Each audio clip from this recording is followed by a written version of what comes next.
Yo, what's up, my dude? You need to get comfortable with the idea that it's okay to make other people uncomfortable. And yes, I'm talking to you, Mr. Nice Guy. The guy that thinks it's cool to put himself last all the time. The guy that thinks, Oh, it's okay, I can handle everything. the guy that's always trying to put himself in other people's shoes, even though no one ever returns the favor. I'm talking to you, my guy. I'm talking to you. Because this is something that I feel like has held me back for a long time. This idea that I'm a righteous person or I'm a fair person and I don't feel comfortable or it's not right to make other people feel uncomfortable. Like, I'm always trying to understand what it feels like to be with someone else, what it feels like to be or to experience what's happening through the perspective of someone else while it's happening. And that is so exhausting. And I realized that is not my job. It really isn't. That isn't why I was put here, to try and have your experience, try to understand your experience, trying to make myself small so you feel more comfortable. And it's something that I've definitely been trying to get out of the habit of. For example, it's something I do on a daily basis. I make content. I speak my mind about things openly on the internet for lots of people to see and to have an opinion over. And I've had to kind of grow as a person and let go of the expectation that other people have on me. Even when that expectation is like a lot of time it's up here, it's really just what we think we should do.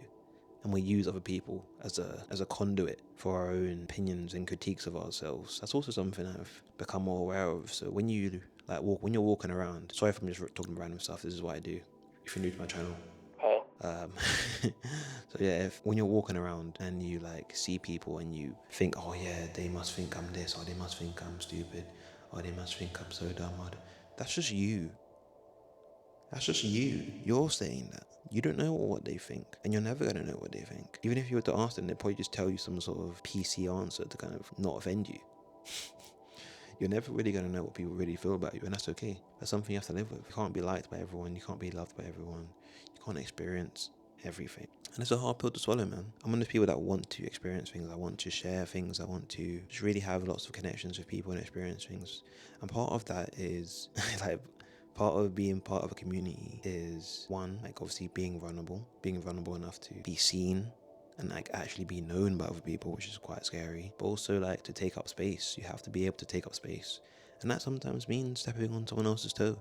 Even if it's like apologetically stepping on someone's toe, it still has to happen sometimes. It still has to happen. It's okay to put yourself first, especially when you've worked towards it, when you work so hard for it. I think people like yourself and like myself who are a bit empathetic, especially as men. Oh gosh, being like an empathetic man is so hard because most guys just don't give a fuck. And it's so tempting to just like go down that route and just be like, fuck it.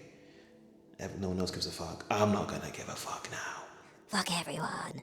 Fuck the world. Fuck the population. I'm just gonna be an absolute dickhead all the time, but I've been through that phase already, like when I was a teenager, young 20-year-old, just like being destructive. And it always ends up in like self-destruction, whether that's like drugs, like drinking too much, eating shit, not looking after yourself. Because I feel like the way that you view the world around you kind of always reflects in the way that you view yourself. So if you're someone who is very critical about yourself, it's quite likely you're going to see the world as like very skeptical and very cynical. And really that just might be a reflection of your beliefs and how you see yourself, you know? But hey, as you can tell, I'm going all over the place. This is what I do. I'm all over the shop. But yeah, man, you need to understand that it's okay for you to make other people uncomfortable. And the truth is, the more that you work on yourself, the more that you boss up as a man, the more that you go up levels in your own game, in your own like mental game, whatever it is, the more that you're gonna make other people uncomfortable, especially people that haven't done that work. That's something I've definitely noticed. Like, I've been putting in a lot of work on myself the last like 4 to 5 years, and the people that are like similar to my age, I'm like 29, almost 30. Yeah, I know, I'm an unk. It's okay. I've accepted it. When you see people around that age, when I see people around that age, I can almost tell there's a sense of discomfort when they like ask me like what I've been doing, and I start listing off shit I've been doing because like, I've been busy, I've been doing a lot of stuff, and I ask them what they've been doing. It's like, oh yeah, I've just been working. So okay, cool. Like for me, I don't judge people because I know everyone's journey is different, but I know the way people perceive like high achievers or people that strive for things or people that are very driven. There's always a sense of like, oh, you think you're better than me. And if I just accept that, yeah, maybe I do. Maybe you do. Maybe by you thinking I'm better than you, I am already. How about that? That's just that's just the way the world works. If you think something, then you're probably right. If you believe something, then you're definitely right. Oh, was that a bar? That might be a bar. Hell yeah. Quote me on that one if you use it. But yeah, as a young man, or just a man in general, especially if you're someone who's a bit, more on the soft side, you're not like a very alpha cringe word, I know, alpha like man or whatever that is, you are very likely to kind of not always be the first one to like say something, or the first one to be outspoken on topics, or just in general.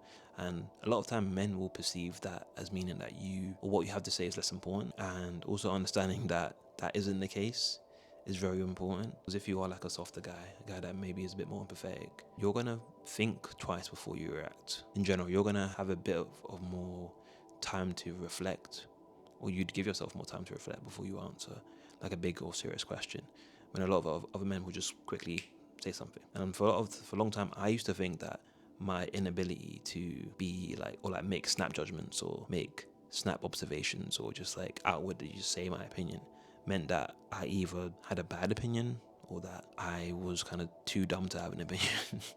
I know, again, that sounds stupid, but this is something that I think a lot of guys that are like me feel. And again, I just want to remind you, it's not true. It's perfectly okay for you to, give yourself more time to think about things, to give yourself more time to be reflective. That doesn't mean you're less masculine, that doesn't mean you're feminine.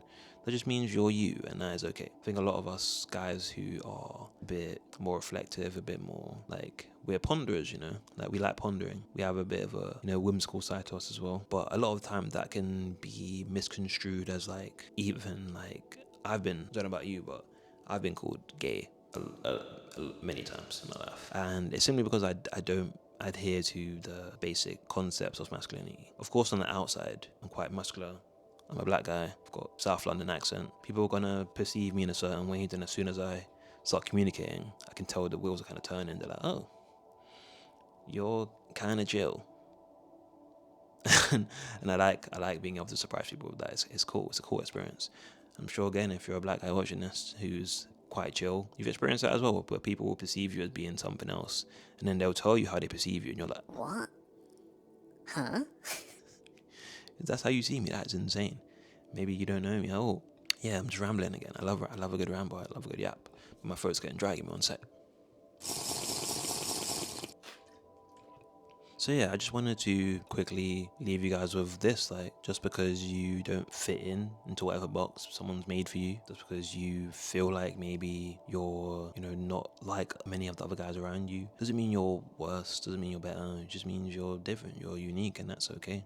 I think the pressures that a lot of us as men go through are unfair. Of the pressures are literally like made for you to feel bad about yourself, and don't fall for those pressures. Don't fall for these fake rules and laws that people throw at you all the time. Like, you have to be a certain way, you have to do this, you have to say that, you can't say this, you can't do that. It's bullshit. Just be yourself, be authentic, be real, and honestly, that is the basis of this whole lived experience. Like, you're gonna figure it out eventually, as long as you keep turning up as yourself, as you keep learning as yourself, as you keep authentically growing as a person. You're going to flower and blossom into the type of man you want to be. And yeah, wait.